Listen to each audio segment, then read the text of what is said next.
اچھے کام کرنا ہے، چھوٹے چھوٹے کیجیے آپ لیکن اچھے کام کرتے جائیے. انشاءاللہ مومن کی زندگی اگر شرک سے پاک ہے تو نجات ایک دن ہمارے حق میں آ سکتی ہے انشاءاللہ.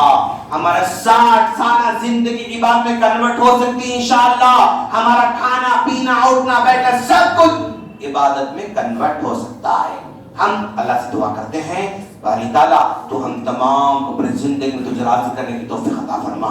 تجھے راضی کرنے والے عمل کی توفیق عطا فرما، بیماری سے محفوظ فرما، وبا سے محفوظ فرما، قرض سے محفوظ فرما، حسد سے محفوظ فرما، دشمنی سے محفوظ فرما، عداوتوں سے محفوظ فرما، برے پڑوسی سے محفوظ فرما، برے دوستوں سے محفوظ فرما اور دشمنوں کی دشمنی سے محفوظ فرما اور ہمارے عمل قبول فرما اور عمل کرنے کی دل میں تڑپ پیدا فرما اور تیرے دین سے محبت کی تڑپ پیدا فرما. آمین. وآخر دعوانا الحمدللہ رب العالمین.